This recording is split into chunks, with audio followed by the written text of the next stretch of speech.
toutes et à tous et bienvenue. Nous sommes réunis aujourd'hui pour parler de l'artothèque François Morlet. Tout d'abord, qu'est-ce qu'une artothèque ? Eh bien, c'est un lieu où l'on peut, sur le même principe qu'une bibliothèque, emprunter non pas des livres, mais bien des œuvres d'art. L'artothèque François Morlet est un projet original car elle se situe au sein de l'ESAT Arc-en-Ciel à Cholet. Un ESAT, rappelons-le, est un établissement de services et d'aide par le travail. Ainsi, toutes les œuvres présentes à l'artothèque sont réalisées par des personnes en situation de handicap. Accompagnés de nos invités, nous allons aujourd'hui détailler ce projet original de sa création à son fonctionnement actuel. Mais avant de présenter nos premiers invités, je vous invite à regarder quelques images des travailleurs de l'ESAT Arc-en-Ciel.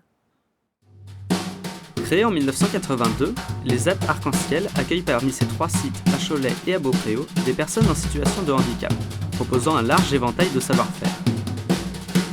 Façonnage, restauration, prestations en entreprise, sous-traitance industrielle et entretien des espaces verts et des locaux, autant de métiers que pratiquent les ouvriers. Ils sont accompagnés au quotidien par des responsables d'ateliers, des éducateurs spécialisés ainsi qu'une psychologue et une psychomotricienne. L'ESAT apporte un encadrement individuel à chaque ouvrier grâce au programme d'aide et de soutien par le travail, offrant ainsi un environnement protégé à ses travailleurs.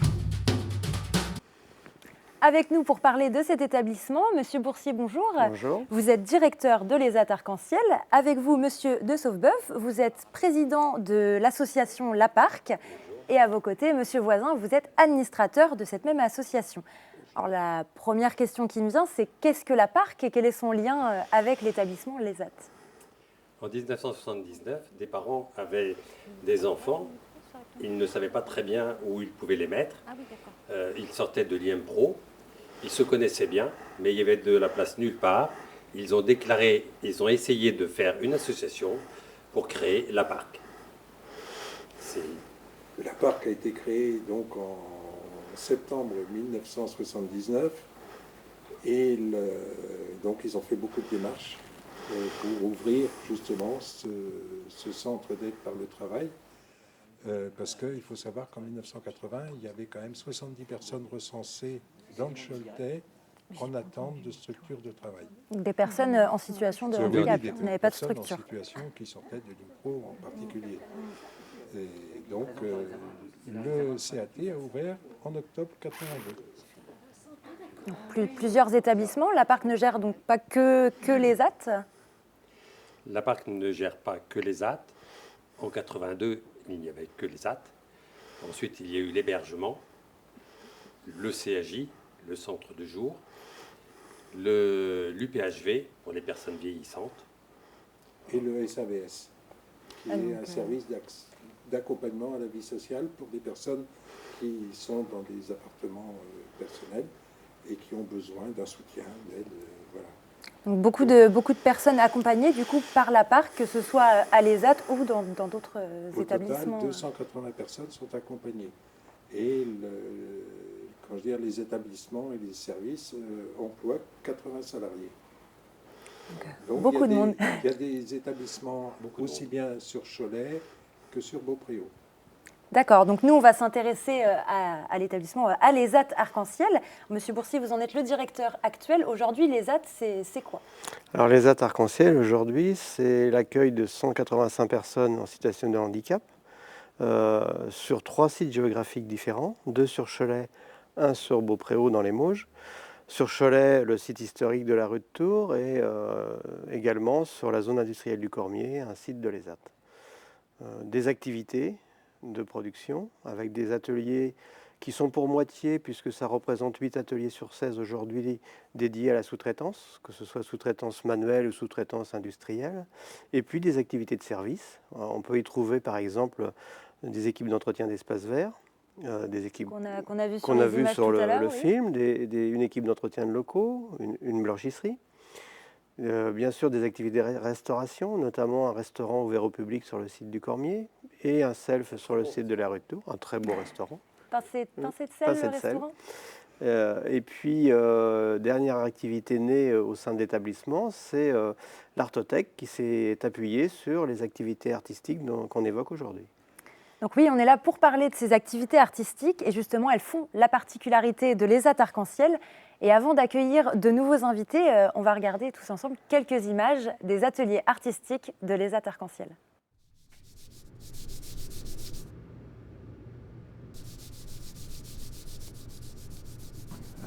Alors, tu l'étales comme ça, hein, dans tous les sens, et puis après toi tu frottes tout dans tous les sens comme ça. Termine pas dans l'angle parce qu'on ne sait pas où s'arrête exactement le pinceau quand tu fais ça. Tu fais le contraire.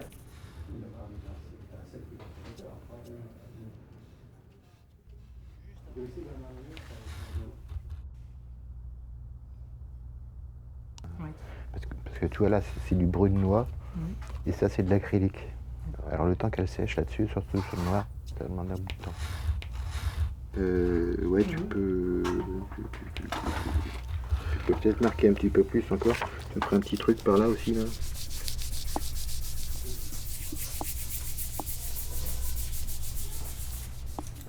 Là, toi, tu t'inspires du tableau de Kandinsky, mais après, évidemment, tu fais ce que tu veux.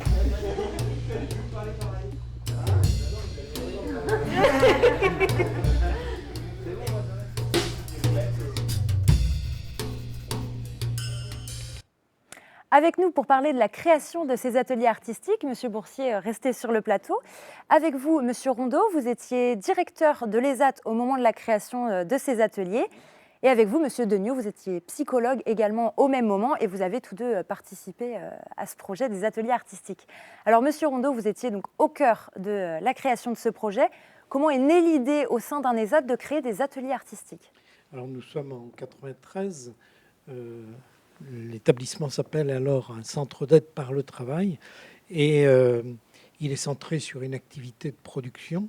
Mais sur cette activité de production, il y a une activité sociale relativement importante que nous avions envie de mettre en valeur. Et donc, en 93, une réflexion importante s'est mise pour refonder un petit peu l'ensemble de notre action. Nous avons resitué l'ouvrier au cœur vraiment de la vie et pour lui donner une vraie place, l'inscrire au cœur du dispositif et de l'organisation. Nous avions aussi envie de changer notre regard sur les personnes, les considérer davantage encore plus comme des personnes et des ouvriers, leur donner beaucoup plus la parole, leur permettre de s'exprimer, et puis de leur offrir un cadre pour développer l'ensemble de leurs compétences. Concrètement, ça s'est traduit par une diversification des ateliers, la création d'un restaurant en particulier, d'un conservatoire de souches de canard, la mise en place de délégués d'ateliers pour les ouvriers, la création de postes de professionnels chargés justement de l'accompagnement de ces ouvriers, et puis la création d'un atelier artistique. C'est vrai que voulant leur donner la parole, on s'est très vite rendu compte que prendre la parole en public ou même dans une relation duel, les choses sont parfois compliquées. C'est pas obligé de se faire de façon verbale, effectivement. Ça peut être sur les tableaux. Pour certaines personnes, c'est compliqué de prendre la parole comme ça. Et donc, j'étais en lien avec le village d'artistes de Rabelais-sur-Layon à l'époque. Je connaissais Jean Bocassino. Et l'idée nous est venue donc de proposer la mise en place d'un atelier de création que nous appelions à l'époque un atelier peinture. C'est donc la naissance des ateliers artistiques en 1996, c'est ça pour l'atelier peinture. Alors vous dites l'ouvrier au cœur de la vie de l'ESAT.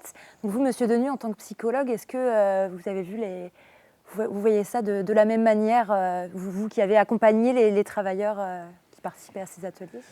Oui, alors l'idée était bien sûr dans une idée générale de l'ESAT, favoriser l'épanouissement, on disait l'épanouissement, le mieux-être, bon voilà. Et on avait bien en tête que l'activité de production était importante, elle apportait une reconnaissance, voilà, elle donnait un sens à la vie de ces personnes-là, mais qu'il y avait aussi d'autres choses. Alors, les ESAT c'était des CAT à l'époque, étaient assez libres de ces autres choses-là.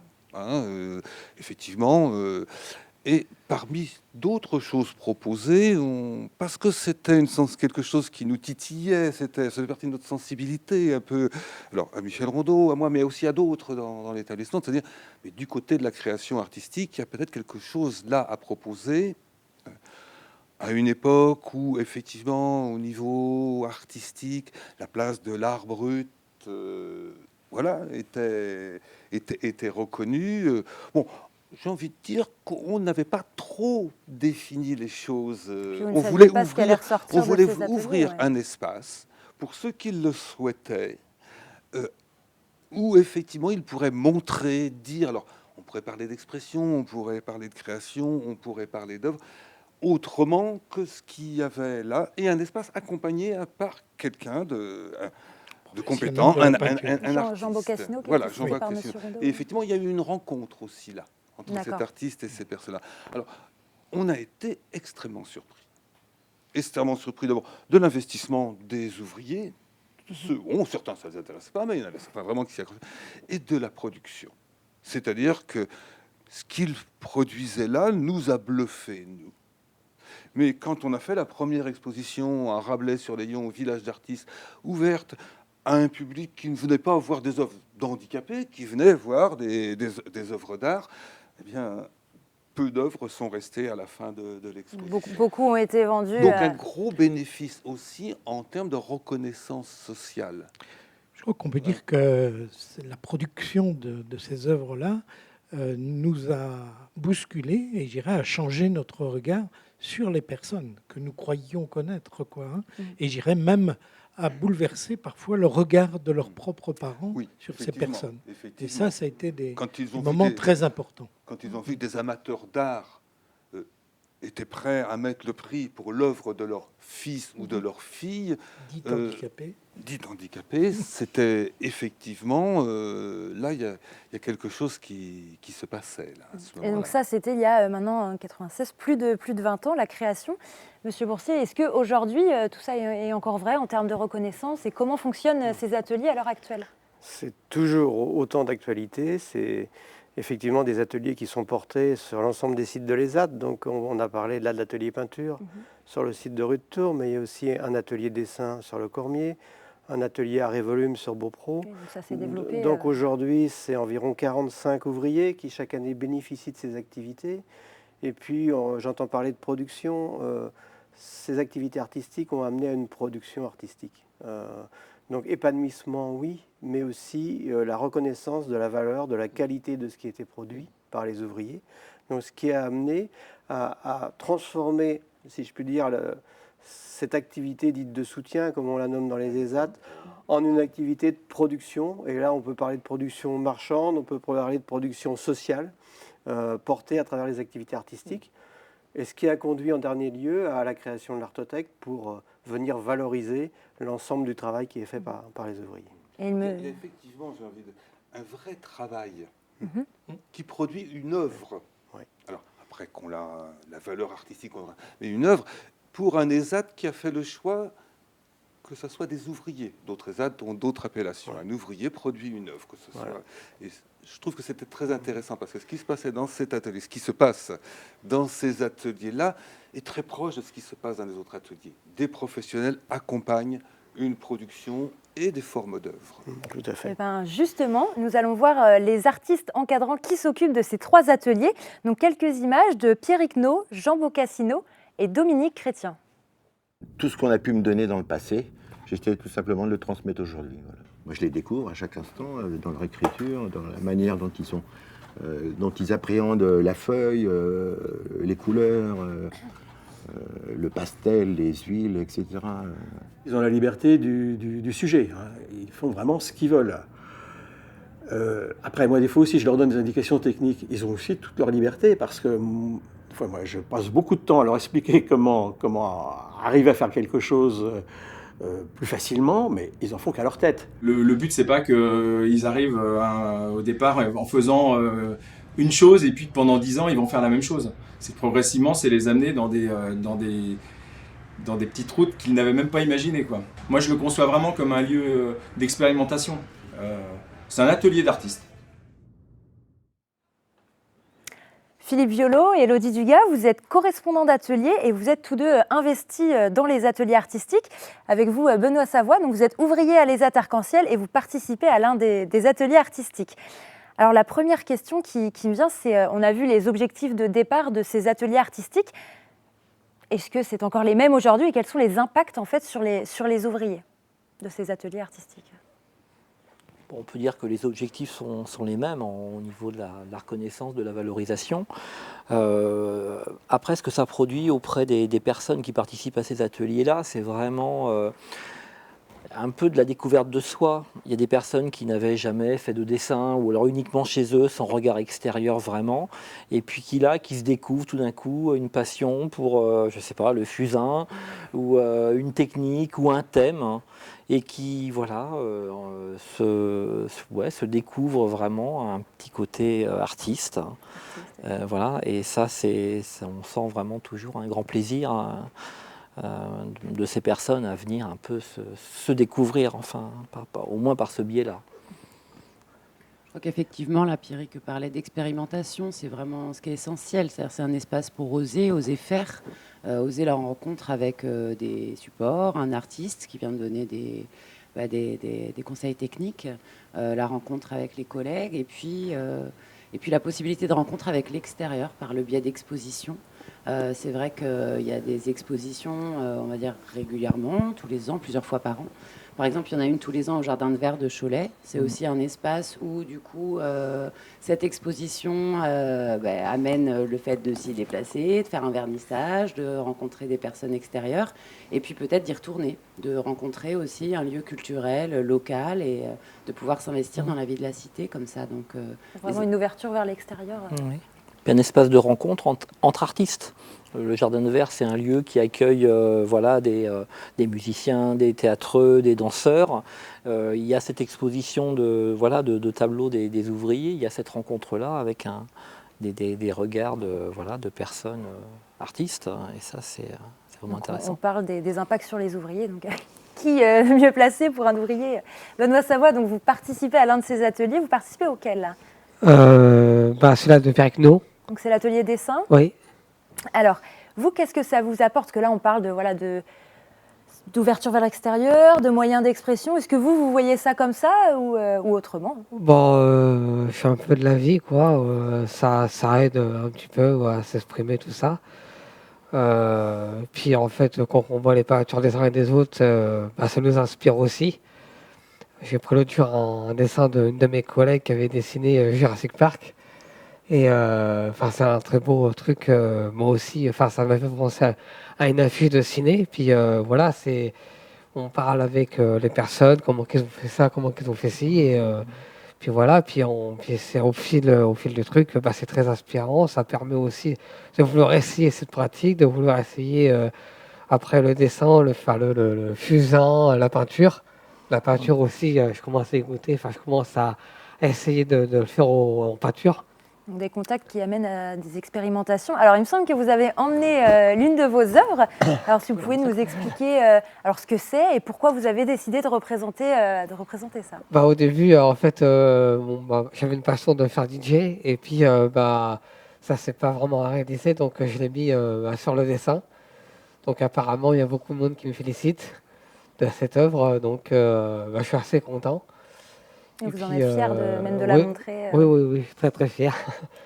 Et puis après, c'est vrai qu'il y a des fois que je voulais un petit peu arrêter, que j'étais à Pierrick, c'est un peu plus difficile. Et puis Pierrick me disait, mais il faut encore avancer, tu as un travail sur une peinture, il y a beaucoup de travail, il faut creuser. Il disait souvent, il faut creuser et aller un tout petit peu, mettre un tout petit peu de pinceau dessus.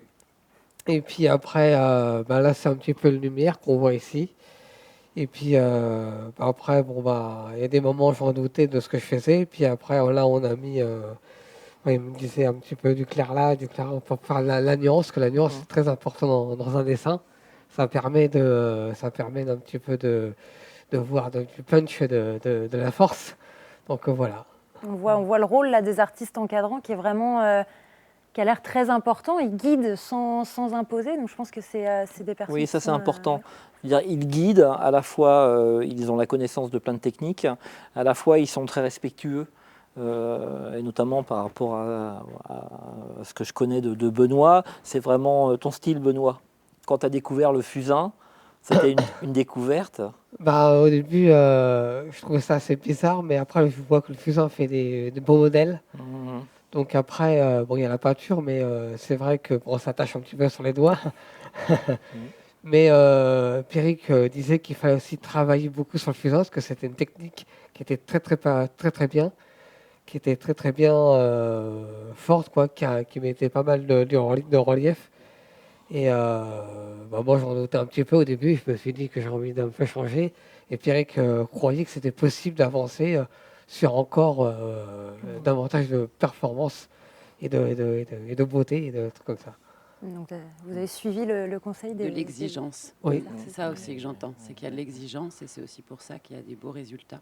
Parce que voilà, c'est pas juste faire, c'est faire avec des conseils et faire dans un cadre exigeant. Et ça, ces trois artistes sont des artistes professionnels en dehors du milieu en fait médico-social. C'est des gens qui n'ont rien à voir avec avec ce milieu-là. Professionnels de l'accompagnement. C'est ça. C'est pas des travailleurs sociaux, c'est vraiment des artistes, quoi. Eh bien, il me semble que, tu parlais de fierté de montrer ton tableau, il me semble que ton tableau est disponible à l'Artothèque. Oui. Et donc, tout de suite, nous allons découvrir en images le travail des ouvriers de l'Artothèque. Et voilà.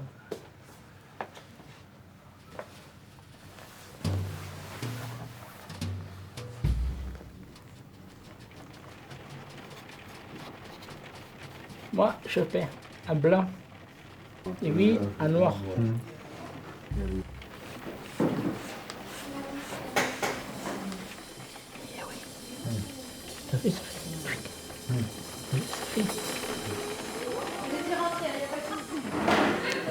Merci.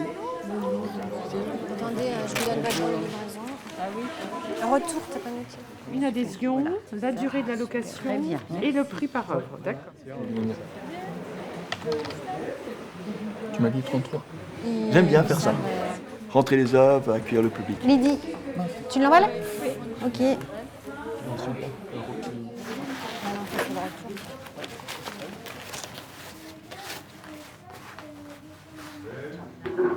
C'est marqué peut-être derrière. Il y a des choses qui sont marquées. Oui, il y a quelque chose d'écrit. Robert. Il y a des super trucs. Hein. Ouais, c'est très très beau. Tu vas ramener 10 Oui, celui-là, il est pas mal. Oh. C'est très beau. Moi, j'aime le noir et blanc.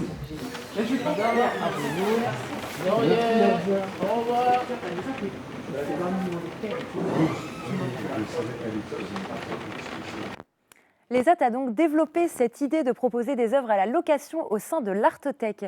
Donc avec nous pour détailler ce projet, Jimmy Tabarek, bonjour. Vous êtes chef de service à l'ESAT Arc-en-Ciel. Bonjour. Avec vous, Corinne Jadet, vous êtes responsable de l'atelier Artothèque. Et à vos côtés, Lydie Giraud, vous faites partie de l'équipe Artothèque et vous êtes ouvrière à l'ESAT Arc-en-Ciel. Donc comme on l'a vu sur les images, l'Artothèque est un lieu ouvert au public, donc c'est un lieu qui est quand même original au sein d'un ESAT. Comment est née cette idée de créer un tel lieu ? Eh bien, l'idée, elle est née petit à petit, avec le succès des ateliers dont on a parlé avant, le succès des expositions qui commençaient à devenir de plus en plus nombreuses et de plus en plus de personnes nous disaient mais comment on peut voir ces œuvres, à quels autres endroits, etc. Donc, il y a eu vraiment cette idée de développer effectivement cette artothèque atelier un petit peu atypique au sein d'un ESAT, mais qui est vraiment quelque chose de très intéressant pour nous. Donc c'est intéressant en termes pour montrer les œuvres, mais il y a aussi donc des travailleurs qui travaillent à l'Artothèque. C'est une sorte de nouvel atelier de production de l'ESAT. Tout à fait, ça permettait aussi de développer une nouvelle façon de travailler, puisqu'un ESAT c'est un lieu où les ouvriers travaillent dans différents ateliers. Là, c'était l'idée d'avoir un lieu très ouvert au public, qui favorise le lien social entre l'ESAT et son environnement, qui permettent notamment l'utilisation de l'outil informatique, qui n'est pas toujours simple à mettre en place sur d'autres ateliers, qui permettent aussi à des ouvriers de travailler sur 2 ateliers différents, dans un lieu vraiment ouvert à la socialisation, que ce soit à l'ESAT ou quand les ouvriers se déplacent chez les clients pour accrocher les œuvres. Donc un lieu quand même original. Donc Corinne Jadet, vous êtes responsable de ce lieu-là, de l'Artothèque. Donc on voit on a vu sur les images qu'elle était ouverte au public. Comment fonctionne une journée type à l'Artothèque ? Alors concrètement, l'Artothèque est ouverte 2 jours par semaine, hein, le mercredi et le vendredi, et elle est organisée en 2 temps forts. Donc 5 personnes s'occupent de l'Artothèque, hein. Le matin principalement pour la préparation des œuvres et de l'accrochage des tableaux chez les clients, et l'après-midi qui est plus un temps d'ouverture au public et d'accueil donc du client. Donc vous parlez de 5 ouvriers. Lydie Giraud, vous faites partie de cette équipe Artothèque. Alors vous, quel est votre rôle? Quelles sont les différentes tâches que vous pouvez être amené à faire à l'Artothèque? Je fais l'encadrage, le vernissage et le ponçage. Beaucoup d'activités manuelles. Donc si j'ai bien compris, c'est ce qui se passe à peu près le matin dans la journée? Tout à fait. Le matin est plus un temps destiné à la préparation des œuvres et des expositions. Donc j'ai entendu que vous parliez d'exposition. Donc justement, ça veut dire que vous exposez voilà, en dehors de l'ESAT avec les œuvres qui sont présentes à l'Artothèque, peut-être pour vous faire connaître. Voilà, tout à fait. Donc il nous arrive d'avoir des expositions dans des lieux culturels, hein. Et dernièrement, là, on a fait une exposition à la Petite Maison Utopique dans un bar. Et du coup, voilà, vernissage le soir. Donc ça demande un investissement important des ouvriers.